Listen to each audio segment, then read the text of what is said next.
Hi, everybody. I greet you all in that wonderful and glorious name of my Lord and Savior Jesus Christ, the Lord of Lords and the King of Kings, the one unto whom every knee shall bow and through whom every tongue will give praise unto the Most High God. The name that is above every other name in the heavens above and on the earth below, the only name through which people can be saved. And his name is Jesus. The message that I'm sharing with you today, I've titled Disciplined by God. My foundational text today is taken from the book of Hebrews chapter 12 verse 6 and Proverbs 23:13 to 14. And it reads as follows. The first one, Hebrews 12:6 in the contemporary English version of the Bible. The Lord corrects the people he loves and disciplines those he calls his own. Hebrews 12 verse 6. Then Proverbs 23:13 to 14 in the contemporary English version of the Bible says, don't fail to correct your children. You won't kill them by being firm, and it may even save their lives. Discipline is defined in the Oxford Dictionary as the practice of training people to obey rules or code of behavior, using punishment to correct disobedience. Discipline provides people with rules to live their lives efficiently and effectively. When you have discipline in your life, you can make small sacrifices in the present for a better life in the future. Discipline creates habits. Habits make routines, and routines become who you are daily. In the times that we are living in, there is a subject much avoided, and it is Christian discipline. We would much rather talk about blessings, prosperity, grace, love, or anything else. The truth, however, is that as believers, as children of God, even though we cannot be punished for our sins because Jesus bore the full extent of the punishment of our sins upon himself, we can, however, be disciplined because of sin. There is a difference between punishment and chastisement. Punishment is done out of anger and wrath. Chastisement is done out of love. Punishment is issued to establish rule and authority. Chastisement is for correction with the intent of restoration. God chastises us because he understands that if we are left undisciplined to continue in our sins, we will end up in a greater misery. I was just telling one of my cousins yesterday, basically, that my late grandfather once came with a sjambok, which in South Africa is a stiff whip, to sort me out when I was out of line with my late mum. And one of my uncles came in at the time and stopped him before he could give me a whipping. However, looking back, I wonder if that had not happened, would I have gone on to do the things that I did later in life? I probably would have been saved from a lot of trouble. I believe many people from our communities end up in prison because of a lack of discipline. God disciplines us as believers because we are his children through our faith in Jesus.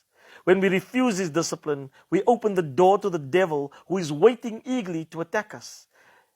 As it is written, be sober, well-balanced, and self-disciplined. Be alert and cautious at all times. That the enemy of yours, the devil, prowls around like a roaring lion, fiercely hungry, seeking someone to devour. But resist him. Be firm in your faith against his attack, rooted, established, immovable, knowing that the same experiences of suffering are being experienced by your brothers and sisters throughout the world. You do not suffer alone. After you have suffered for a little while, the God of all grace, who imparts his blessing and favor, who called you to his own eternal glory in Christ, will himself complete, confirm, strengthen, and establish you, making you what you ought to be. 1 Peter 5:8-10 in the Amplified version of the Bible. My friends, it's important to understand that everything we go through is not God's discipline, like suffering, illness, disease, poverty, and lack. God doesn't use disease or poverty when he disciplines us. The devil brings those things upon us so we can come against it and learn from the word how to overcome it. Jesus bore our disease, and whatever Jesus bears, we don't have to bear. Jesus also bore our poverty, and because of that, we can become rich by his supply, favor, and grace. So God clearly doesn't use those things to teach us a lesson. And before we judge, it doesn't mean that anyone going through that has opened the door to the devil.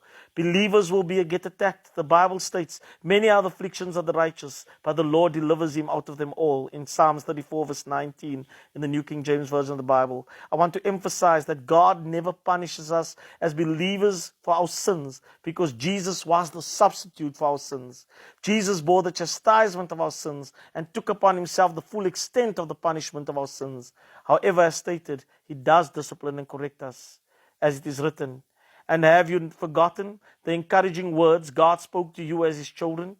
He said, my children, don't make light of the Lord's discipline and don't give up when he corrects you. For the Lord disciplines those he loves and he punishes each one he accepts as his child. Hebrews 12, 5-6 in the New Living Translation of the Bible. And again, those whom I dearly and tenderly love, I rebuke and discipline, showing them their faults and instructing them. So be enthusiastic and repent. Change your inner self, your old way of thinking, your sinful behavior. Seek God's will. That's Revelation 3:19 in the Amplified Version of the Bible. So it's important when we are being disciplined by God to repent, as it is written. So repent.